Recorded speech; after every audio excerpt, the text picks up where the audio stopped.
दर्शकवृन्द नमस्कार। कार्यक्रम स्वस्थ जीवनको आजको श्रृंखलामा यहाँलाई हार्दिक स्वागत छ।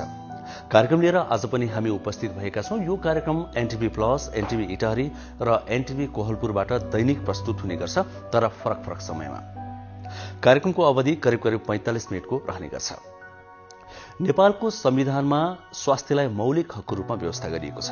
यसको अर्थ भनेको हरेक नेपाली नागरिकले कम्तीमा पनि आधारभूत स्वास्थ्य सेवा निशुल्क पाउनुपर्छ भन्ने हो। कोरोना महामारीको यो त्रासदीले हामीले त्यो कुरा सिकाएको पनि छ। हामी यो कार्यक्रममा त्यस्ता कुरा पनि यदाकदा गर्छौं, तर धेरै जसो भने हामीले दैनिक जीवनमा भोगिरहेका या भोग्नु पर्न सक्ने स्वास्थ्य सम्बन्धी समस्याका समाधान खोज्ने प्रयास गर्छौं। हामीले धेरै विज्ञहरूसँग संवाद गरिसकेका छौं यो कार्यक्रममा, र त्यो क्रम अहिले पनि जारी नै छ। यहाँहरूले युट्युब लगायतका सामाजिक सञ्जालमा हाम्रा ती कार्यक्रमहरू हेर्न र जानकारी लिन सक्नुहुन्छ। तिनको विषयमा विस्तृत जानकारी हामी अन्तिममा फेरि पनि प्रस्तुत गर्नेछौं। त दर्शकवृन्द, आजको कार्यक्रममा चाहिँ हामीसँग मुख्य सामग्री के छन् त? यो 45 मिनटको अवधिमा हामी के पस्किनेछौं? आउनुहोस् तिनको विषयमा एकैछिन यो जानकारी लियौं।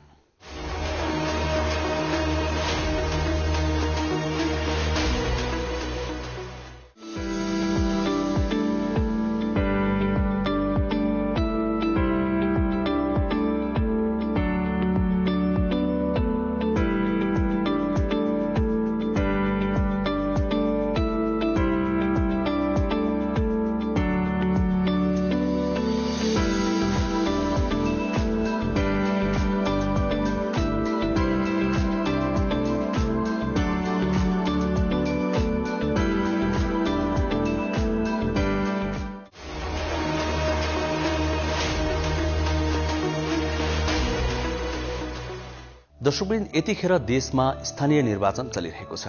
स्थानीय निर्वाचनको यो माहौलमा भीड़भाड़ पक्कै पनि बढिरहेको छ। त भीड़भाड़ बढेसँगै कोरोना संक्रमितहरूको संख्या बढ्ला भनेर पनि हामीमा चिन्ता थपिँदै गएको छ। छिमेकी मित्र राष्ट्र भारतमा संख्या बढ्नुले पनि यो संकेत गरेको छ। ठिक यसै बेला यहाँ निर्वाचन भएको हुनाले पनि संक्रमितको संख्या बढ्न सक्छ कि भनेर चिन्ता व्यक्त गरिएको छ। त्यसैले गर्दा यो समयमा हामीले कसरी बच्नुपर्छ, निर्वाचनमा भाग लिँदा स्वास्थ्य सम्बन्धी कस्ता सतर्कता अर्थात सावधानीहरू अपनाउने, यस विषयमा हामीले एउटा विशेष रिपोर्ट तयार पारेका छौं। त्यो रिपोर्ट हामी सुरुवातमा प्रस्तुत गर्नेछौं। त्यसपछि हामी एउटा स्वास्थ्य संवाद पनि प्रस्तुत गर्नेछौं, जुन हाम्रो कार्यक्रमको करिब नियमित सेगमेन्ट हो। स्वास्थ्य संवादमा हामी एकजना विज्ञसँग संवाद गर्ने गर्छौं अक्सर। त्यस क्रममा आज हामी एनेस्थेसियाको विषयमा कुराकानी गर्दैछौं। एनेस्थेसिया भनेको विशेष गरी सर्जरी अर्थात अपरेसनको समयमा बिरामीलाई बेहोस गराउने पद्धति हो भन्न हामी सामान्य रूपमा बुझ्ने गर्छौं। के एनेस्थेसियाको काम त्यति मात्र हो त? यसले साइड इफेक्टहरू पनि गर्छ कि? यी विभिन्न विषयमा हामीले एकजना विज्ञसँग संवाद गर्ने निधो गरेका छौं। त्यो संवाद आज हामी प्रस्तुत गर्नेछौं। त्यसपछि हामी अर्को एउटा सेगमेन्ट पनि प्रस्तुत गर्नेछौं, मेरो जीवनशैली, जहाँ हामीले स्वस्थ रहन, निरोगी रहन के कस्तो जीवनशैली अपनाउनु पर्छ भन्ने कुरा कुनै विज्ञको माध्यमबाट प्रस्तुत गर्ने गर्छौं। अनि समय रह्यो भने अन्य सन्देशहरू पनि हामी प्रस्तुत गर्छौं। हामीले त्यो नियमित जोड्ने गरेका छौं। यसरी हामी करिब 45 मिनटको यो समय व्यतीत गर्नेछौं। सुरुवातमा भने हामीले कोरोना संक्रमणबाट कसरी बच्ने, यस विषयमा हामीले तयार पारेको यो विशेष रिपोर्ट एकैछिन हेरौं।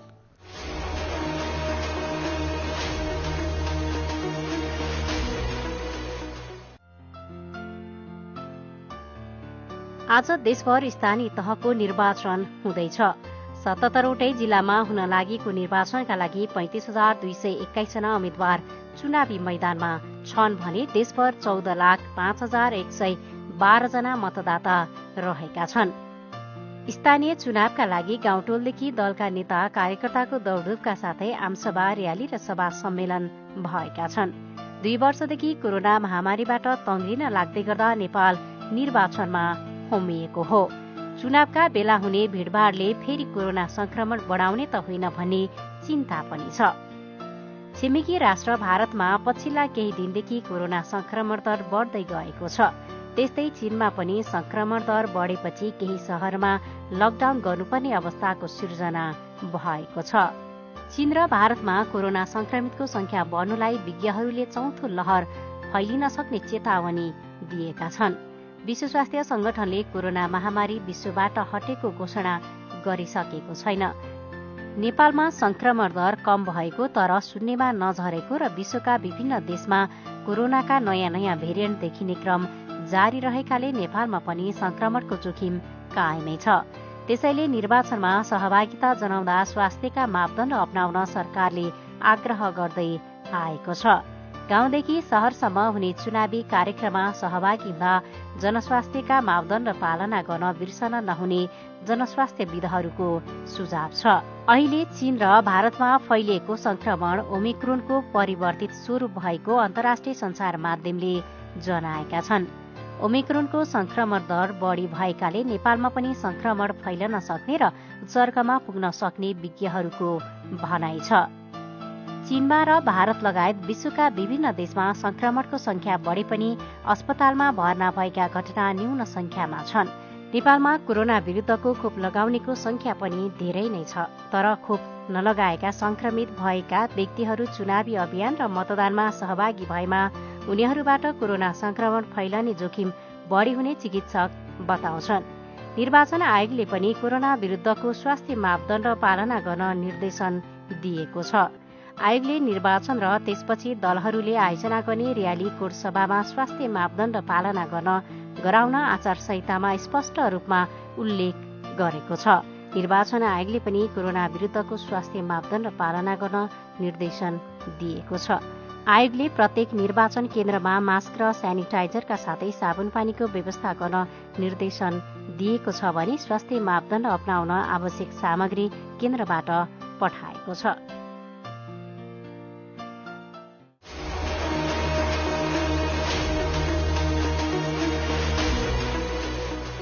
नमस्कार, म डाक्टर कीर्तिपाल सुवेदी। म वरिष्ठ प्रसुति तथा स्त्री रोग विशेषज्ञ, हाल परोपकार स्त्री तथा प्रसुति रोग अस्पताल थापाथलीमा कार्यरत छु। आज म तपाईहरुलाई थोरै पाठेघरमा महिलाहरूको पाठेघरमा देखिने क्यान्सरको बारेमा बताउन चाहन्छु। नेपालमा सबभन्दा धेरै देखिने क्यान्सरहरूमध्ये महिलाहरूमा देखिने क्यान्सरमा चाहिँ पाठेघरको मुखको क्यान्सर र अण्डाशयको क्यान्सर, ओभरीको क्यान्सरको रूपमा पाइन्छ। अण्डाशयको क्यान्सर, ओभरीको क्यान्सरको लक्षणहरूमा हामी हेर्यौं भने चाहिँ पेट फुलिँदै जानु, महिलाहरूलाई मोटाएको जस्तो आभास हुनु, पेट ढुस्स हुनु, खानाको अपच हुनु र धेरै जस्तो महिलाहरूलाई चाहिँ ग्यास्ट्रिकै जस्तो लक्षण देखिनु। यस्तो भएको अवस्थामा चाहिँ औषधि पसलबाट औषधि मात्र लिनुभन्दा चिकित्सकको सम्पर्कमा गएर जाँचहरू गराउनु भयो भने चाहिँ ओभरीको क्यान्सर अथवा अण्डाशयको क्यान्सरलाई चाहिँ चाँडै थाहा पाउन सकिन्छ र यसको चाँडै थाहा पाउँदाखेरि चाहिँ फाइदाहरू चाहिँ यसको चाँडै उपचार गर्न सकिन्छ र चाँडै उपचार गर्न सकियो भने चाहिँ क्यान्सरबाट जोगिने चान्सेसहरू धेरै रहन्छ। सो त्यसैले म आग्रह गर्न चाहन्छु यस्तो अवस्थामा चाहिँ चिकित्सकको सल्लाह लिउँ। र त्यसै गरी नेपालमा र विश्वमा नै सबैभन्दा धेरै रूपमा देखिएको चाहिँ पाठेघरको मुखको क्यान्सर हो। पाठेघरको मुखको क्यान्सरलाई अंग्रेजीमा सर्भाइकल क्यान्सर भनिन्छ। यसको लक्षणहरूको बारेमा कुरा गर्यौं भने चाहिँ सेतो पानीहरू बग्नु, अनियमित रूपमा महिनावारीको बीचमा पनि रगत देखा पर्नु, श्रीमानसँग सम्पर्क भइसकेपछि पनि रगत देखा पर्नु, यसको चाहिँ यसको लक्षणहरू हो भने चाहिँ जो चाहिँ धेरैजनासँग यौन सम्पर्कमा हुनुहुन्छ अथवा चाहिँ श्रीमानको धेरैजनासँग यौन सम्पर्क छ र धुम्रपान गर्नुहुन्छ, मद्यपान गर्नुहुन्छ भने चाहिँ यसको क्यान्सर हुन सक्ने चान्सेसहरू चाहिँ उक्त समूहको महिलाहरूलाई बढी हुन्छ। र यसको मुख्य उपचार भनेको चाहिँ अथवा उपचार भन्नु नै रोग लाग्न नदिनु हो र नेपाल सरकारले चाहिँ हरेक महिलाहरूलाई चाहिँ 5-5 वर्षको ग्यापमा चाहिँ पाठेघरको मुखको क्यान्सरको पानी जाँच गर्ने भनेर चाहिँ नेपालको हरेक स्वास्थ्य संस्थाहरूमा चाहिँ निशुल्क जाँच गरिएको छ। यो चाहिँ कुनै पनि लक्षण नभएको महिलाहरूले पनि जाँच गराउनु भयो भने चाहिँ क्यान्सर लाग्नुभन्दा अगाडि नै थाहा पाउन सकिन्छ र यो रोगबाट बच्न सकिन्छ। त्यसैले कुनै पनि आफूले रोगको लक्षण छैन भने पनि हरेक महिला, विवाहित महिलाहरूले 30 वर्षदेखि 65 वर्षसम्म उमेरका महिलाहरूले 5-5 वर्षमा आफ्नो नजिकैको स्वास्थ्य संस्थामा गएर पाठेघरको मुखको पानीको जाँच गराउन अनुरोध गर्दछु। नानु, होमवर्क सक्यो त? गर्दैछु बुवा। कस्तो चुरोट गनाको? होइन, चुरोट खाएकै छैन। थाहा छ। हजुरले कौसीमा, घर बाहिर आँगनमा, बाटोमा चुरोट खाएर हिँडेको देखेको छु मैले। कहिलेकाहीँ मात्रै हो के? अब छोड्छु। के गर्नु, बानी लागेपछि। सुन्नुहोस्, हजुरले चुरोट खानुभयो, हजुरलाई त असर गर्छ नै।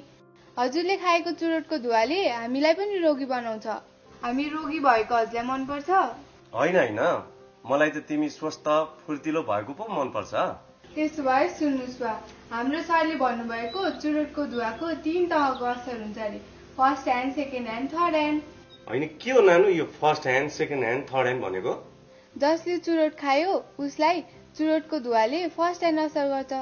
सँगै बस्ने मान्छेलाई चुरोटको धुवाले सेकेन्ड ह्यान्ड असर गर्छ, जुन धेरै हानिकारक हुन्छ। त्यो अहिले मलाई भइरहेको छ। सरी नानु, अनि यो थर्ड ह्यान्ड भनेको के नि? हजुरले जुन ठाउँमा बसेर चुरोट खानुभयो त्यो ठाउँमा पछिसम्म चुरोटको धुवाको असर रहिरहन्छ।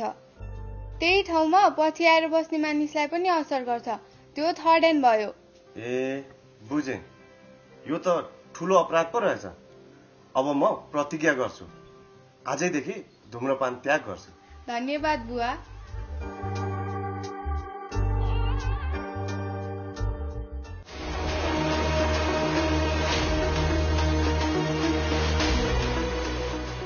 दर्शकवृन्द, अब समय भएको छ स्वास्थ्य संवादको। स्वास्थ्य संवादमा हामीले स्वास्थ्यको विषयमा फरक फरक दृष्टिकोणबाट विभिन्न विज्ञहरूसँग कुराकानी गरिरहेका छौं। धेरै भने विभिन्न रोगहरूको विषयमा कुरा गरिरहेका छौं, जुन हाम्रो लागि निकै उपयोगी हुने गर्छन्। सँगसँगै कहिलेकाहीँ भने हामी प्रविधिहरूको पनि कुरा गर्छौं, जसको विषयमा हामीले बुझ्नु जरुरी हुन्छ। त्यसै क्रममा हामी एउटा प्रविधिको कुरा गर्दैछौँ आज, जुन हो एनेस्थेसिया। एनेस्थेसिया भन्ने बित्तिकै बिरामीलाई अपरेसन गर्ने बेलामा लट्याउने औषधि हो भन्न हामी बुझ्छौं। के त्यति मात्रै हो त? यसले कसरी लट्याउँछ? यो लट्याउँदा असर हुन्छ कि हुँदैन? हामीले सुन्थ्यौं पहिला अगाडि लट्टिएपछि बिरामी होसमा आउन निकै गाह्रो हुन्छ भनेर, तर अहिले त्यो समस्या सुनिँदैन।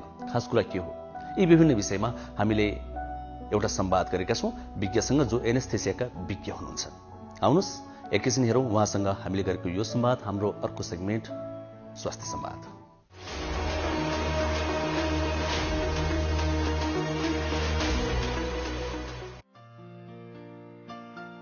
दुखाइ बिना बिरामीको शल्यक्रिया गर्ने प्रक्रिया एनेस्थेसिया हो। एनेस्थेसिया एक यस्तो अवस्था हो जसमा बिरामी अचेत, विस्मरण, पीडा रहित र मांसपेशीहरूको गतिहीन हुन्छ। शल्यक्रिया सुरु हुनु पूर्व बिरामीलाई एनेस्थेसिया दिइन्छ र यो प्रक्रिया शल्यक्रिया अवधिभर चलिरहन्छ। शल्य चिकित्सा क्षेत्रले अतुलनीय फड्को मार्नुमा एनेस्थेसियाको भूमिका कसैले नकार्न सक्दैन। अपरेसनको पीडा र प्रसव वेदनालाई एनेस्थेसियाले हटाइदिन्छ। चिकित्सा विज्ञानमा यसलाई निकै संवेदनशील र चुनौतीपूर्ण मानिन्छ। बिरामीलाई शल्यक्रियामा लैजानु अघि एनेस्थेसियाका विज्ञ चिकित्सकले बिरामीलाई पूर्ण रूपमा जाँच गर्दछन्। चिकित्सा विज्ञानले ठूलो फड्को मारेसँगै एनेस्थेसिया सम्बन्धी विज्ञ चिकित्सकसँगै प्रविधिहरू, औषधि उपकरणहरू उपलब्ध भएका छन्, जसले गर्दा ठूला तथा जटिल शल्यक्रिया पनि नेपालमै सुरक्षित तवरले गर्न सम्भव भएको छ। अहिले एनेस्थेसिया धेरै सुरक्षित हुँदै आएको विज्ञहरूको भनाइ छ, तर विशेषज्ञ डाक्टरहरूको कमीले गर्दा हाम्रो जस्तो विकास उन्मुख देशमा धेरै चुनौतीहरू पनि छन्। एनेस्थेसियाको महत्त्वबारे एनेस्थेसियोलोजिस्ट डाक्टर सुलभ आचार्यसँग हामीले संवाद गरेका छौं। एनेस्थेसिया भनेर हामी जनमानसमा बेहोस गर्ने नै भनेर सबैलाई हामी यसरी नै इन्ट्रोडक्सन गर्छौं हैन। हो, अब बेहोस गर्ने भनेपछि फेरि अब हैन डाक्टर पनि बेहोस गर्ने, हैन डाक्टरले पनि बेहोस गर्छ भन्ने कुरा हुन्छ। हो, यो चाहिँ तपाईको बेहोस गर्नेमा चाहिँ हाम्रो के हुन्छ भने अचेत अवस्थामा लाने र फेरि बिरामीलाई त्यही अवस्थामा फर्काउनु पर्ने हुन्छ। र यस प्रक्रियामा चाहिँ अरू कुराहरू पनि जोडिएको हुन्छ। अब चेतना त जान्छ हैन, जानुपर्ने हुन्छ, तर सबै खालको एनेस्थेसिया दिँदाखेरि चेतना जाने भन्ने हुँदैन।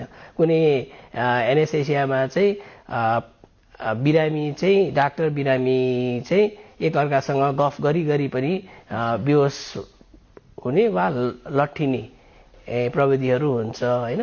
तर यसमा अरू हामी चेतनाको कुरा मात्र नभइकन अरू कुराहरू पनि हुन्छ। दुखाइ सबैभन्दा मोस्ट इम्पोर्टेन्ट हैन, एउटा यसको पार्ट चाहिँ दुखाइ हो हैन। दुखाइ हुनु भएन हैन। अपरेसन गर्दाखेरि सबैभन्दा मोस्ट इम्पोर्टेन्ट हैन, पेसेन्टलाई दुखाइ हुनु भएन, यो दुखाइ हुँदैन है। अर्को कुरा उहाँहरूको मांसपेशीहरू चाहिँ के हुन्छ भने को मुभमेन्ट हुँदैन है। त्यो मुभमेन्ट हामीले गराइदिनु भएन हैन, किनभने पेसेन्ट चल्यो भने त अपरेसन गर्न अप्ठ्यारो हुन्छ। सो बेहोसीको साथसाथै के हुन्छ भने उहाँको मेमोरी, उहाँको जुन मेमोरीहरू पनि लस हुन्छ होइन।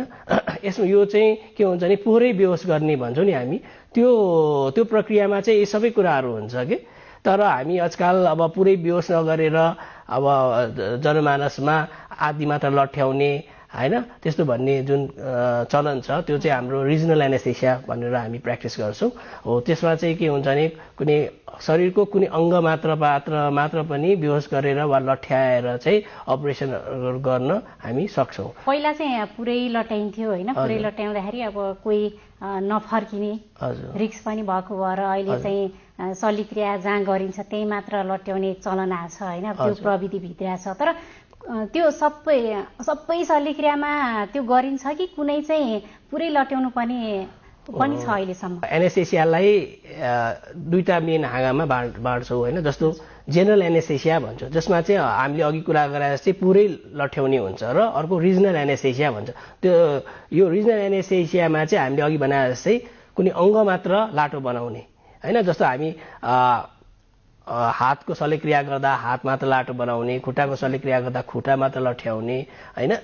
कुनै भाग मात्र लट्याएर पनि अपरेसन गर्न सकिन्छ र यो चाहिँ पुरै बेहोस गर्नुभन्दा धेरै सेफर छ र यसको यो प्रविधि दिनका दिन विकसित भइरहेछ होइन। र हाम्रो नेपालमा पनि हामी एनेस्थेसियाको जुन यो फिल्डमा चाहिँ धेरै विकासको गतिमा बढिरहेछौँ होइन। नयाँ नयाँ प्रविधिहरू हामीले यसमा ल्याइरहेछौँ र एकदमै सेफ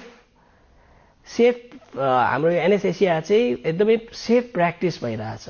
त्यो एनेस्थेसिया शल्यक्रिया गर्दा मात्र दिन्छ कि अन्य अवस्थामा पनि प्रयोग गरिन्छ? एनेस्थेसिया भनेपछि हामीले बेहोस मात्र गर्दैनौँ होइन। हाम्रो हाँगा नै अर्को क्रिटिकल केयर भन्ने छ भन्नाले सदन उपचार केन्द्रमा होइन आइसियुमा हामी काम गर्छौँ होइन।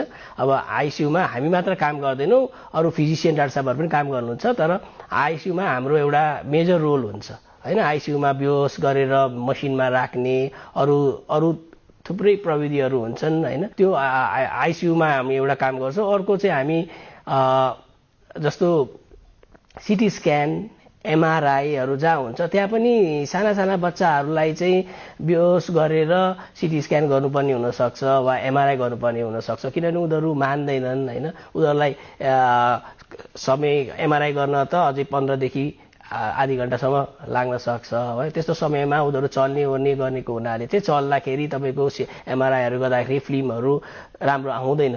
त्यसै कारण त्यस्तो बेलामा चाहिँ हामीले त्यहाँ गएर पनि लट्याउनु पर्ने वा बेहोस गर्नुपर्ने हुनसक्छ। अब त्यो बाहेक इभन सानो बच्चाहरू राख्ने जुन आइसियुहरू हुन्छ एनआइसियु भन्ने हुन्छ होइन, त्यो कक्षामा पनि हाम्रो केही रोलहरू चाहिँ छ। यो 2 वा 2 भन्दा बढी पटक एनेस्थेसिया गरे भने चाहिँ महिलाहरूमा बच्चा नबस्ने, पुरुषहरूमा नै प्रजनन क्षमतामा ह्रास आउने भन्ने जुन आम मानिसको बुझाइ छ, त्यो भ्रम छ, त्यो साँच्चीकै हो कि त्यो भ्रम मात्र हो डाक्टर साहब? त्यो गलत बुझाइ हो म भन्छु। अब एक त एनेस्थेसिया बारेमा धेरै होइन चेतना हामी मानिसहरूमा धेरै चेतना एकदमै कम छ। अब एनेस्थेसियाको हामीले चेतना जगाउनु पर्ने बेला आइसकेको छ। अब सहरी क्षेत्र त्यही माथि अब काठमाडौँ जस्तो ठाउँमा चाहिँ अलिक पढे लेखेका बुझेका मानिसहरूले चाहिँ आजकल सोध्नुहुन्छ होइन, कुनै पनि अपरेसन गर्दाखेरि चाहिँ एनेस्थेसियोलोजिस्ट को हो, कसले बेहोस गर्छ भनेर सोध्नुहुन्छ। तर धेरै ठाउँमा होइन अब काठमाडौँका पनि सीमित मान्छेले मात्र बुझेका छन्। त्यो बाहेक चेतनाको एकदमै कमी छ। चेतनाको हामीले विकास गर्नुपर्ने हुन्छ। अब यस्तै प्रोग्रामबाट होइन यस्तै कुरा जनचेतनाको कुराहरू फैलाएर नै एनेस्थेसियाको अवेरनेस हामीले फैलाउनु पर्ने हुन्छ होइन। यो एनेस्थेसिया भने त अब लट्याउने नै हो होइन, बेहोस पार्ने हो हिसाबले बुझ्दाखेरि। तर यसले साइड इफेक्ट यसको केही पनि हुँदैन र? साइड इफेक्ट्सहरू हुन्छ। अब 2 वा 2 भन्दा बढी अपरेसन गरेर लट्याउँदाखेरि चाहिँ त्यसपछि चाहिँ समस्याहरू आउने भन्ने त्यस्तो अब अपरेसन गर्ने वा बेहोस गर्दै केही कारणमा केही समस्या हुन्छ नै भन्ने चाहिँ हुँदैन। तर के हुन्छ भने एनेस्थेसिया भनेको नै ड्रग होइन, ड्रगको खेल हो भनेपछि दबाईहरू मार्फत नै गर्ने सम्पूर्ण कामहरू दबाईहरू मार्फतै हुन्छ होइन। अब हरेक दबाईको आफ्नो साइड इफेक्ट्स हुन्छ होइन, र त्यो साइड इफेक्ट्सले गर्दाखेरि के हुने होइन भन्ने कुरा अलग हो। तर 2चोटि वा 3चोटि बेहोस गरेको मान्छेहरूमा चाहिँ अब महिलाहरूमा गर्भवती नहुने, पुरुषहरूमा यौनजन्यहरू अप्ठ्याराहरू आउने भन्ने कुरा एकदमै कम हो। तर अब यस्तो हुन्छ, हामीले एनेस्थेसियामा अब पहिला सबैभन्दा पहिला एनेस्थेसिया दिने भनेपछि सुँगाउने वा होइन बेहोस गर्दाखेरि सुँगाउने भन्ने कुरा हुन्थ्यो हो।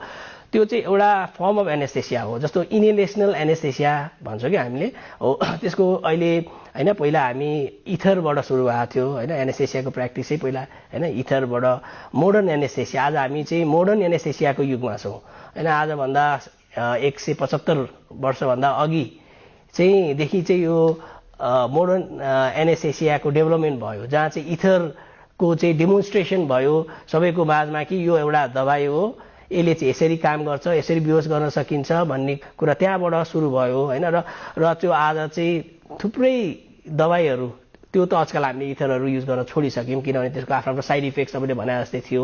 अब अहिले चाहिँ एकदम सेफर प्र्याक्टिस हुँदै हुँदै नयाँ नयाँ दबाई होइन, जसको चाहिँ साइड इफेक्ट कम होस्, अहिले चाहिँ हानि कम गरोस् भनेर त्यसरी डेभलप भइरहेछ हो। अब इन्टरनेसनल एनेस्थेटिक एजेन्टमा होइन लङ टर्म एक्सपोजर, जस्तो हामी जो अपरेसन थिएटरमा काम गर्ने होइन चिकित्सक, फिमेल चिकित्सक वा नर्स होइन जो प्रेग्नेन्ट हुनुहुन्छ, उहाँहरूलाई repeated exposure, long term exposure भयो भने चाहिँ कुनै कुनै केसमा होइन सीमित 1-2% चाहिँ तपाईँको यो फर्टिलिटी सम्बन्धी प्रब्लमहरू चाहिँ नहुने चाहिँ हुँदैन होइन, हुनसक्छ अब एबर्सनहरू हुने चान्सहरू हुन्छ भन्ने भनिन्छ होइन। तर त्यसको लागि चाहिँ repeated exposure, long term exposure हुनुपर्ने हुन्छ। जस्तै यो पहिला अहिले त नेपालमा एनेस्थेसियोलोजिस्टहरू अलिक कम नै हुनुहुन्छ होला होइन, अब डिमान्ड पनि त्यही छ, इन्कम पनि त्यही अनुसार छ। पछिल्लो समय चाहिँ एनेस्थेसियोप्रति पढ्नेहरूको आकर्षण चाहिँ कस्तो छ अहिले?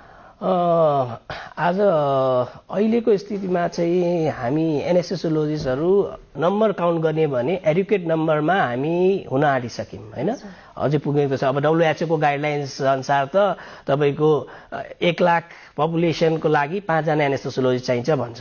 तर हाम्रोमा चाहिँ अहिले नेपालको 1-1.5 वर्ष अगाडिसम्मको डाटामा चाहिँ तपाईँको 1 लाख जनाको लागि 1 जना मात्र एनेस्थेसियोलोजिस्टहरू हामी छौँ होइन। त्यो हेर्दा WHO को क्राइटेरिया हेर्दा त हामी कमी नै छौँ। तर अहिले हामी जुन नम्बरमा हामी डेभलप भइरहेछौँ वा जुन नम्बरमा आज हामी एनेस्थेसियोलोजिस्टहरू प्रड्युस भइरहेछौँ, त्यो नम्बर हेर्दा चाहिँ राम्रै छ। तर के छ भने सबै फिल्डको जस्तै हाम्रोमा पनि समस्या एउटा के भने केन्द्रीकृत। हामी अहिले 400-500 जना एनेस्थेसियोलोजिस्टहरू छौँ होला नेपालभरि होइन। तर के छ हामी केन्द्रीकृत कहाँ छौँ? काठमाडौँमा छौँ। जस्तो हामी संहितामा गएको पनि 4-5 वर्ष नै भइसकेको छ होइन। अब एनेस्थेसियोलोजिस्टहरू पनि उत्पादन भइसकेका छन् होइन। पढाइ नै नेपालमै हुन्छ हो हजुर। स्थानीय तहहरूमा चाहिँ मोबिलाइज कसरी भइरहेछ, भएको छ कि छैन, के छ यस्तो? हामी अब अघि मैले भने जस्तै नम्बर एडुकेट हुन आँटिसक्यौँ। हरेक वर्ष नेपालमा मात्रै यो ताल अब तपाईँको रिसेन्टली अब MD एनेस्थेसियाको इन्ट्रान्स भएको छ, अहिले त सेन्ट्रल इन्ट्रान्स हुन्छ। त्यसमा हाम्रो एनेस्थेसिया 90+ सिट्सहरू 90+ क्यान्डिडेट्सले नेपालमा नै यो वर्ष चाहिँ एनेस्थेसियोलोजीमा इनरोल हुने चान्स पाइरहेछन् होइन। त्यस्तै गरी नेपाल बाहेक अब भारत, चाइना होइन, बङ्गलादेश, फिलिपिन्स यी ठाउँहरू र पाकिस्तान होइन, यो रिजनहरूबाट पनि पढेर आउनेको मात्रा धेरै हुन्छ। सब अराउन्ड 100 देखि 150 जना एनेस्थेसियोलोजिस्ट हामी अब हरेक वर्ष नेपाल र नेपालबाट बाहिर गएर प्रड्युस हुन आँटिसक्यौँ होइन। तर पनि के छ भने अघि मैले भने चाहिँ काठमाडौँ केन्द्र हामी धेरै छौँ र सहरी क्षेत्रमा जस्तो मेजर सहरहरू पोखरा, विराटनगर होइन, धरानै भनौँ वा वीरगञ्ज भनौँ, यस्ता मेजर ठाउँहरूमा चाहिँ हामी र चितवन होइन, यस्तो ठाउँमा चाहिँ हामी एडुकेट अमाउन्ट अफ एनेस्थेसियोलोजिस्टहरू छौँ। तर त्योभन्दा हामी अलिकति टाढा जाने बित्तिकै हाम्रो एनेस्थेसियाको पहुँच चाहिँ एकदमै कम छ। आज पनि नेपालका यी मेजर सहरहरूभन्दा बाहेक सहरहरूमा तपाईँले एनेस्थेसियोलोजिस्ट भन्दा पनि एनेस्थेसिया टेक्निसियन होइन ले चाहिँ त्यहाँ सर्भिस प्रोभाइड गरिरहेको हामी पाइरहेछौँ। त्यस्तो हुँदा त रिस्क होला नि? हजुर त्यो एकदम दुःखद कुरा हो होइन। अब हाम्रो गभर्मेन्टको पोलिसी र हामी स्वयं होइन चिकित्सक र हामी नेपाल जनता भनौँ न हाम्रो चाहिँ अब हामीले कहाँ काम गर्ने, कसरी काम गर्ने, कसरी सर्भिस दिने त्यो ठाउँहरूमा हैन, त्यो कुरा चाहिँ सबैजना बसेर कति सर्भिस दिने, कति पारिश्रमिक दिने हैन, त्यो कुराहरू सबै कुरा आउँछ। र हामीले एनएसएसया काम गर्नको लागि हामी डाक्टरमा त गएर पुग्दैन, किनभने थुप्रै सामानहरूको आवश्यकता पर्छ, सामानहरू महँगा पनि छन् हैन। अब हामीलाई एनएसएसया मसिन, एनएसएसया वर्क स्टेसन भन्छौँ, एनएसएसया मसिनहरूको आवश्यकता पर्छ हैन। सेफली प्र्याक्टिस गर्ने हो भने हैन, एनएसएसया मसिन पनि महँगो हुन्छ। अब आजकल हामीले अघि तपाईँले भने जस्तै हात मात्र लट्ठ्याउने कि खुट्टा मात्र लट्ठ्याउने हैन, त्यसको लागि चाहिँ हामी अल्ट्रासाउन्ड भिडियो एक्सरे मार्फत हेरेर त्यो नसाहरू हेरेर त्यो अङ्ग मात्र हामीले बेहोस गरेर लट्ठ्याएर चाहिँ अपरेसन गर्नुपर्ने हुन्छ हैन। अब त्यो कुराहरू चाहिँ प्रोभाइड गर्न नसक्यो गभर्नमेन्टले मोबिलाइज गर्यो भने चाहिँ एनएसएसयाबाट जनताले पाउने सर्भिसमा प्रगति हुन्थ्यो, राम्रो सर्भिस हुन्थ्यो र टेक्निसियनको भरमा चाहिँ हामी बस्नु पर्दैन थियो हैन। अब अहिलेको युगमा त हामी एनएसएसया मास्टर्स मात्र होइन, त्योभन्दा माथिको विधाहरूमा पनि पढाइ हुन थालिसकेका छ हैन। जस्तो हामी फेलोसिप भन्ने गर्छौँ वा डिएम क्रिटिकल केयर भन्ने चाहिँ नेपालमा यही हाम्रो टिचिङ हस्पिटलमा। त्यो चाहिँ के यो कोरोना संक्रमण पछाडि चाहिँ क्रिटिकल केयरमा चाहिँ अलि बढी एनेस्थेसियाहरूको डिमान्ड आएको होइन? अब पहिलादेखि नै डिमान्ड हामीले हेरिरहेका थियौँ। पहिलादेखि नै क्रिटिकल केयर आइसियू चाहिँ हामीले मात्र होइन, फिजिसियन डाक्टर साहब हामी र अरू डाक्टर साहब जसको बिरामी त्यहाँ छ त्यो सब्जेक्टको बिरामीहरूले हेरिरहेको छौँ है। तर अहिले चाहिँ के छ भने डिएम क्रिटिकल केयर भन्ने जुन सुरु भएको छ, त्यो टिचिङ हस्पिटलमा पढाइ हुन्छ। त्यो 3 वर्षको पढाइ हो। त्यो चाहिँ मास्टर्स गरेपछि एज अ सुपर स्पेसिलिटी पढाइ हुन्छ। त्यो विधामा कोभिडभन्दा अगाडिदेखि नै त्यसको डिमान्ड थियो, तर यसरी छुट्टै सुपर स्पेसिलिटी भनेर काहीँ पढाइ नेपालमा हुँदैन थियो। अब अहिले त्यसको विकास भएको छ त्यो, अनि त्यसले गर्दाखेरि म्यान पावर डेभलपमेन्ट भइरहेछ भनौँ न। पुरुषहरूको मात्र आकर्षण छ कि महिलाहरूमा? अब एनएसएसयामा हामीले हेऱ्यौँ भने पुरुष र महिलाको तुलना गर्छौँ भने हामी एकदम पुरुष महिला उति नै छौँ जस्तो लाग्छ। आजकल अहिलेको जेनेरेसनमा त झन् हामी हेऱ्यौँ भने फिमेल्स आर इनरोल्ड एज महिला र पुरुषहरूको जमात चाहिँ उस्तै होला जस्तो लाग्छ मलाई। यो त केन्द्रीकृत भएको छ, तपाईँले भनिहाल्नुभयो होइन। जस्तो अब स्थानीय तहहरूमा पुर्याउनलाई सरकारी तहबाट अनि त्यसपछि नीति निर्माताहरूले चाहिँ कस्तो खालको पोलिसी बनाउनुपर्छ जस्तो लाग्छ? एनएसएसया के हो भनेर आम मानिसलाई बुझाउनलाई चाहिँ यो नीति निर्माणदेखि लिएर अब यसको पोलिसी मेकिङमा चाहिँ एकदमै हामी अलिकति सिरियसली लाग्नुपर्छ जस्तो मलाई फिल हुन्छ होइन। किनभने मेजर सहरबाट अलिकति बाहिर जाने बित्तिकै हामीले एनएसएसोलोजिस्ट जो चाहिँ पढेर होइन नलेज लिएर काम गर्न जाने र एउटा एनएसएसया टेक्निसियन जो काम गर्दै देख्दै त्यही विधामा काम गरेको भरमा काम गर्नुमा धेरै फरक पर्छ।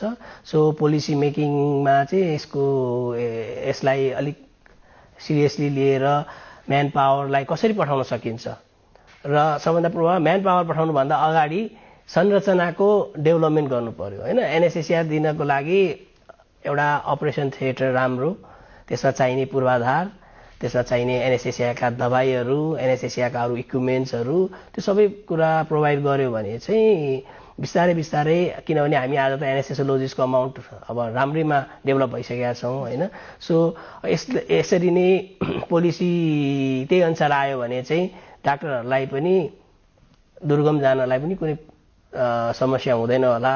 र पारिश्रमिक होइन, सबभन्दा अर्को इम्पोर्टेन्ट कुरा चाहिँ पारिश्रमिक पनि हो। अहिले पनि हाम्रो पारिश्रमिक एकदमै न्यून छ कि डाक्टरहरूको पारिश्रमिक बाहिर त अब थोरै छन्, डिमान्ड धेरै छ, इन्कम राम्रो छ भनी सुनिन्छ नि। हो, त्यो काठमाडौँ भ्याली बाहिर इन्कम राम्रो छ भन्ने थियो पनि, तर अब बिस्तारै काठमाडौँ भ्याली बाहिर पनि एडिक्वेट नम्बर अफ एनएसएसोलोजिस्टहरू भइसक्नु भएको छ।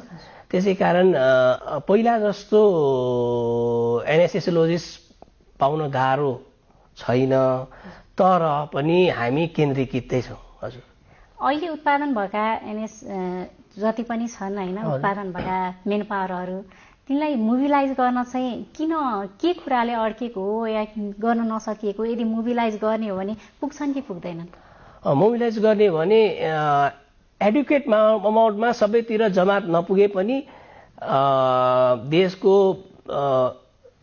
मोस्ट अफ द प्लेसेसमा लेसर नम्बर अफ एनेस्थेसियोलोजिस्ट भए पनि पुर्याउन सकिन्छ। तर त्यसमा चाहिँ अब हामीले अघि भने जस्तै पोलिसीमा चाहिँ के हुनु पर्यो? एउटा कुरा पूर्वाधार विकास हुनु पर्यो, त्यसपछि पारिश्रमिक त्यही अनुसारको पारिश्रमिक हैन। एउटा डाक्टर आफ्नो घर छोडेर काठमाडौँमा घर छ, काठमाडौँ घर छोडेर अब दुर्गममा जानु पर्यो भने सबै कुराको व्यवस्था त हुनु पर्यो, उसलाई बस्ने ठाउँ हुनु पर्यो त्यही अनुसारको हैन, खाने ठाउँको प्रयोग हुनु पर्यो, सबै कुराको सुविधा चाहिँ हुनुपर्ने हुन्छ हजुर।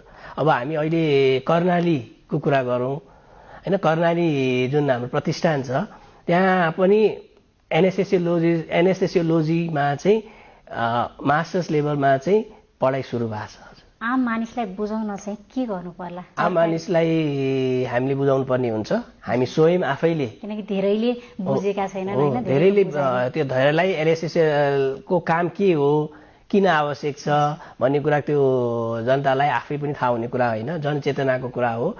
यो चाहिँ डाक्टर स्वयं आफै डाक्टरको संस्था जस्तो हाम्रो चाहिँ एउटा सोसाइटी अफ एनेस्थेसियोलोजिस्ट अफ नेपाल भन्ने छ, सान भन्ने हामी भन्छौँ। हामी यो हरेक वर्ष यसले हरेक वर्ष नै डिफ्रेन्ट काइन्ड अफ कन्फरेन्स होइन, जनचेतनाको कामहरू त्यस्तो गरिने हुन्छ होइन।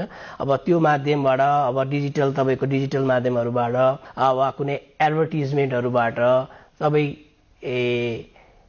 तपाईँको अपरेसन हुँदैछ, तपाईँलाई अपरेसन गर्ने डाक्टर मात्र होइन, तपाईँलाई त्यो अपरेसन गर्दाखेरि तपाईँको सम्पूर्ण जिम्मा लिने डाक्टर भनेको एनेस्थेसियोलोजिस्ट हो।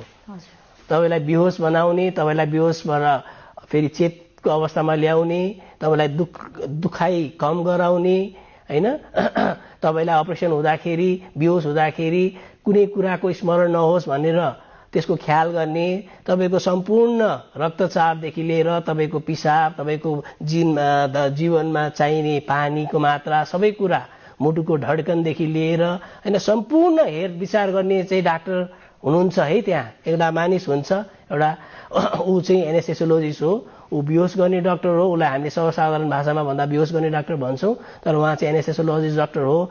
त्यसै कारण तपाईँहरू बेहोस गर्नुभन्दा अगाडि उहाँलाई एकचोटि भेट्नै पर्ने हुन्छ र उहाँसँग भेट्दा उहाँले हामीले प्री एनेस्थेटिक चेकअप भन्ने हुन्छ, त्यो अपरेसन गर्नुभन्दा अगाडि सबै सर्जन डाक्टर साहबहरूले हाम्रोमा चाहिँ चेकअप गर्न पठाउने हुन्छ, ओपिडी बेसिसमा हुन्छ होइन। त्यसमा हामीले सम्पूर्ण अङ्गहरूको जाँच इन्भेस्टिगेसन्सहरू सबै गर्छौँ हो, त्यसलाई प्री एनेस्थेटिक चेकअप भन्छ कि। त्यो प्री एनेस्थेटिक चेकअप गर्न जानु होला र त्यो एनेस्थेसियोलोजिस्ट डाक्टर को हो आफ्नो परिचय उहाँसँग गराउनु र बेहोस गर्दा वा लट्ठ्याउँदा तपाईँलाई के हुनसक्छ, त्यस पश्चात के हुन्छ, तपाईँ कसरी फेरि आफ्नो चेत अवस्थामा हुनुहुन्छ, त्यसको प्रब्लमहरू के हुन्छ, त्यो कुराहरू चाहिँ उहाँसँग बसेर पहिला डिस्कस गर्नुहोस्।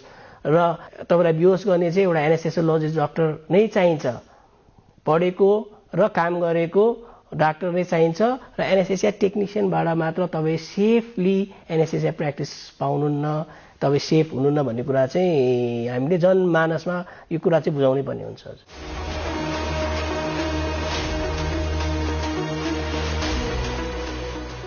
नमस्ते, म डाक्टर ईशान अधिकारी। मेरो चाहिँ म न्युरोलोजिस्ट एन्ड क्लिनिकल न्युरोफिजियोलोजिस्ट हो।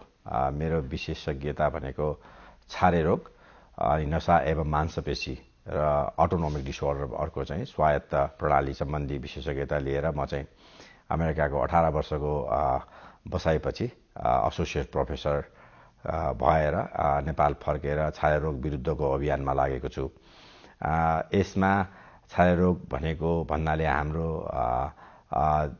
मस्तिष्कमा नचाहिने किसिमका तरङ्गहरू उत्पन्न हुन्छन्, जसले गर्दाखेरि हाम्रो शरीरमा विभिन्न किसिमका लक्षणहरू देखिन्छन्, जुन चाहिँ हात काट्ने, बेहोस हुने, मुर्छा पर्ने अथवा बिर्सिँदै जाने अथवा एकरो टोलाएर बस्ने, हात मात्र काम्ने, खुट्टा मात्र काम्ने, त्यस्तो सबै कुराहरूका लक्षणहरू देखिन सक्छ। त्यस्तो लक्षणहरू देखिएको खण्डमा यसको उपचार 70% सम्भव छ। यसको निदान तथा उपचार गर्नको लागि केही टेस्टिङहरू गर्नुपर्ने हुन्छ। त्यो नेपालमा उपलब्ध छ, औषधिहरू उपलब्ध छ। अब यसलाई हामीले चाहिँ ठिक पार्नको लागि हाम्रो जनचेतनाहरू जगाउनु पर्ने र गाउँ गाउँमा भएका हाम्रो समाजसेवीहरू, सामाजिक अभियन्ताहरूदेखि मेडिकल अथवा नन मेडिकल फिल्डमा सबै रहनुभएका आफ्नो गाउँ छिमेकमा यस्तो किसिमको समस्या देख्नु भएको छ भने चाहिँ यसको बारेमा जनचेतना बढाउनको लागि म अनुरोध पनि गर्दछु। र अर्को कुरा चाहिँ छारे रोगको औषधिहरू ले चाहिँ बेफाइदा गर्दैन। अब धेरै वर्षदेखि यो धेरैवटा देशमा चाहिँ युज गरिसकिएको छ, यसको देखिएको छ। त्यो भएर यसको बारेमा रहेका भ्रमहरूमा केही कुराको जिज्ञासा छ भने मलाई सम्पर्क गर्दाखेरि म आफू उपलब्ध हुन्छु र यसको बारेमा म चाहिँ नेपालमा रहेका लान्छना अथवा कुनै पनि किसिमका समस्याहरूको बारेमा बहस गरेर यसलाई चाहिँ यो भ्रमबाट मुक्त पार्नलाई चेष्टा गर्नेछु। त्यति भन्दै छारे रोगका बिरामीहरूलाई नियमित रूपमा औषधि खानुहोस्, 10 देखि 12 घण्टाभन्दा बढी पछाडि नगर्नुहोस्। त्यसमाथि आफ्नो समयमा सुत्ने 7 देखि 8 घण्टा लामो सुत्नुपर्ने हुन्छ र रक्सीको सेवन धेरै गर्नाले यसले छारे रोगलाई अझ बढी रूपमा चाहिँ अलि गाह्रो रूपमा यसले चाहिँ च्याप्ने गर्दछ।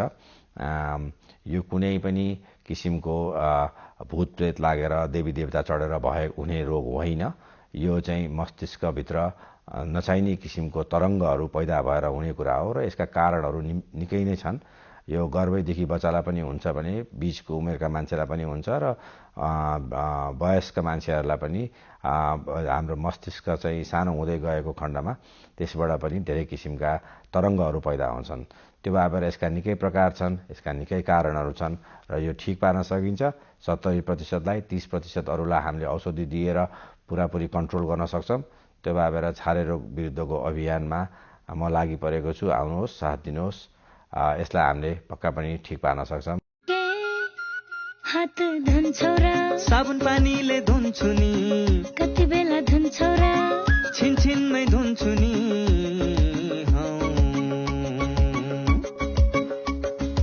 घरमा पस्दा अफिस पस्दा सधैँ धुन्छु हात, कोरोनालाई यसै गरी भगाइदिन्छु म त।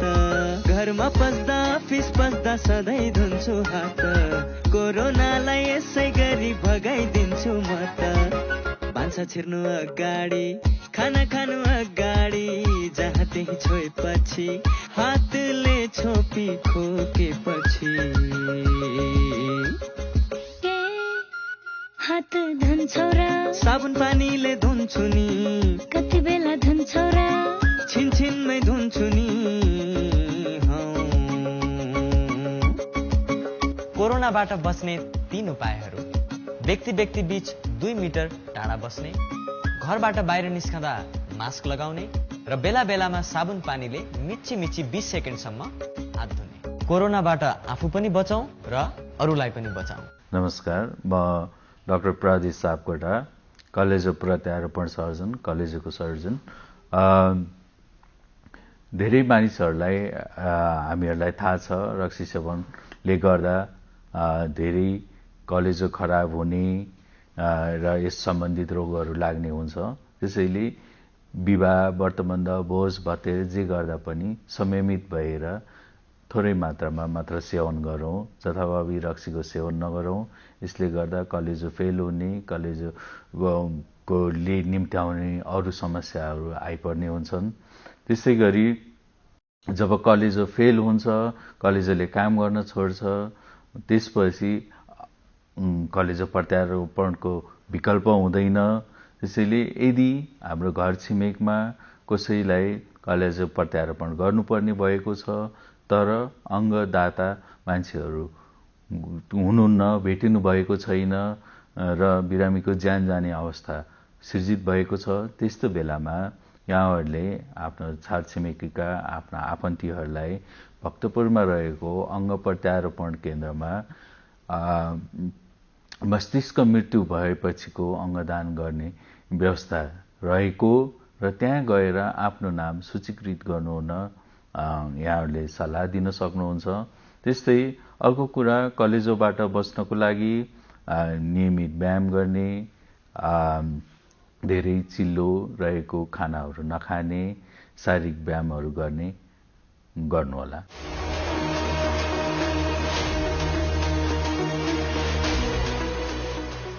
दर्शकवृन्द, कार्यक्रममा फेरि पनि हार्दिक स्वागत छ। अब एकैछिन जीवनशैलीको कुरा गरौँ।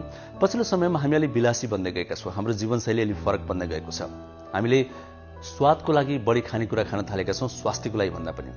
तनावमा जिन्दगी बिताउँछौँ हामी अहिले। यी विभिन्न कुराहरू छन्। वास्तवमा यसले हामीले के असर गरिरहेको हुन्छ, हामीसँग रोग छ भने हामीले कसरी सतर्क हुनुपर्छ, यी विभिन्न विषयमा हामीले यो सेगमेन्टमा विज्ञका सुझाव समेट्ने गरेका छौँ। त्यही क्रमलाई आज पनि जोड्दैछौँ। एकजना विज्ञ आफ्नो क्षेत्रको विज्ञताको आधारमा हामीले केही सुझावहरू दिँदै हुन्छ। आउनुहोस् त्यही सुझाव हेरौँ हाम्रो अर्को सेगमेन्ट मेरो जीवनशैलीमा।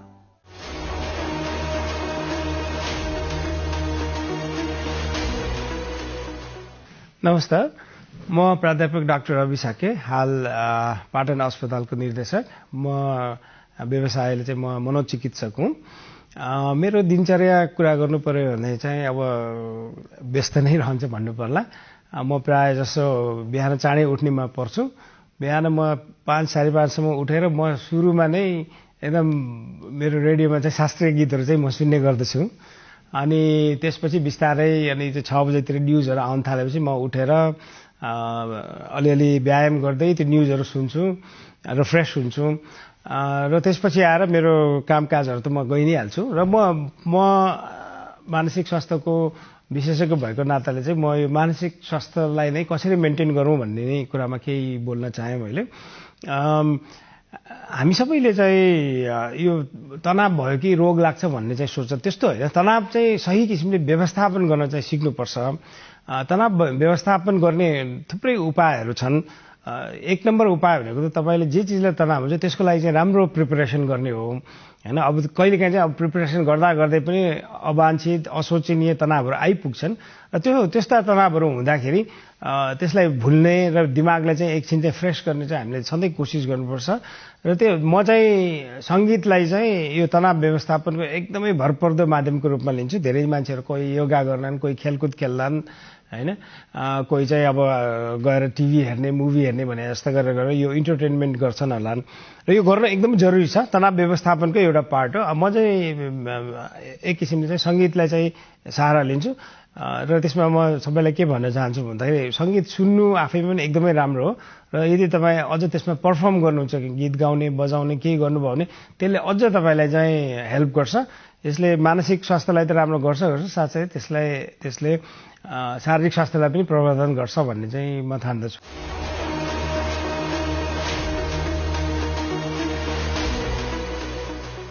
हजुर, समय सकिन आँट्यो, हामीले अब छुट्टिनुपर्छ।